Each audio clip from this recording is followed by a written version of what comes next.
प्रशिक्षुओं, आप सभी दर्शकों का बहुत बहुत स्वागत है।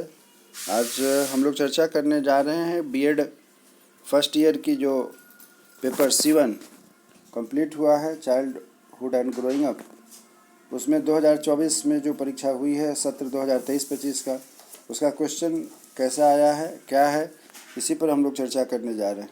तो जैसा कि आप देख रहे हैं कि यह 3 घंटे का पेपर है। फुल मार्क्स 80 रखा गया है और इसको जो आप लिखेंगे सभी प्रश्नों के उत्तर यथासंभव अपने शब्दों में लिखना है। सभी प्रश्नों को अटेम्प्ट करना आवश्यक है और सभी प्रश्नों के मार्क्स भी बराबर हैं। सभी प्रश्नों से भी प्राय यहाँ यह है कि 10 प्रश्न में से 5 प्रश्नों के उत्तर देने हैं। प्रत्येक इकाई से एक एक प्रश्न चुन करके कुल 5 प्रश्नों के उत्तर देने हैं। यूनिट 1 से आपके 2 क्वेश्चन, यूनिट 2 से 3, 4, 5 सभी यूनिट से एक एक प्रश्न रहेंगे। तो पहला क्वेश्चन है यूनिट 1 का, describe characteristics of the physical and the mental development of childhood, describe the role of family in child protection.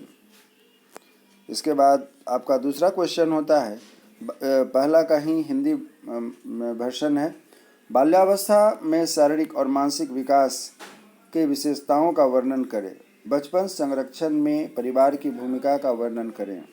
Question number 2 है कि what is Erikson's psychological development theory clarify. Erikson's का मनोवैज्ञानिक विकास सिद्धांत क्या है, स्पष्ट करें। यूनिट 1 पूरा होता है। यूनिट 2 के प्रश्न जो हैं, इसमें भी 2 प्रश्न हैं, किसी एक प्रश्न का उत्तर देना है। क्वेश्चन नंबर 3 जो हमारा है, discuss how the cultural and the political environment affects adolescence, अर्थात किशोरावस्था को सांस्कृतिक और राजनीतिक वातावरण किस तरह प्रभावित करती है, विवेचना करें। किशोरावस्था को सांस्कृतिक और राजनीतिक वातावरण किस प्रकार प्रभावित करती है, इसकी विवेचना करें। प्रश्न नंबर 4 है, describe the activities, aspirations, conflicts and challenges of adolescence learners. किशोर अधिगमकर्ता के गतिविधियों, द्वंद्व, आकांक्षाओं और चुनौतियों का वर्णन करें।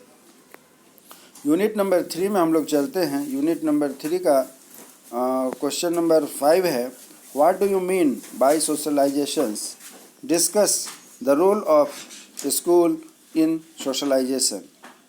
इसका अब हिंदी वर्षन हम लोग देखते हैं कि क्या कहा जाता है। तो हिंदी वर्षन क्वेश्चन है, समाजीकरण से आप क्या समझते हैं, समाजीकरण में स्कूल की भूमिका का उल्लेख करें। क्वेश्चन नंबर 5 कहता है कि what are the effects of schooling as a process of identification mark, how it is acquired, discuss. अर्थात पहचान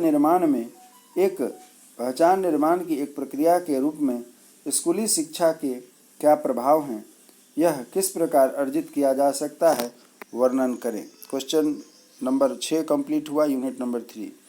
unit number 4 question number 7, discuss the contribution of attitude in the development of learning skills.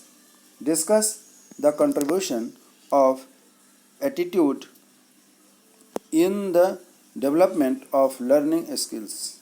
सीखने के कौशल के विकास में दृष्टिकोण के योगदान पर चर्चा करें।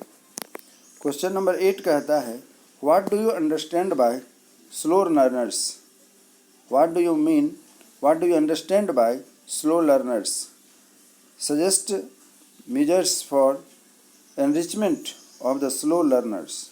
धीमी गति वाले अधिगमकर्ता से आप क्या समझते हैं, इसके संवर्धन हेतु सुझाव दीजिए। तो इस प्रकार आपने देखा कि यूनिट 4 अर्थात क्वेश्चन नंबर 8 कंप्लीट होता है।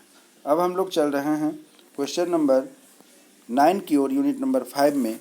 यूनिट नंबर 5 क्या कहता है, unit number 5 question number 9, what do you mean bye identity formation. School is a site of identity formation in teacher and student. Discuss the statement.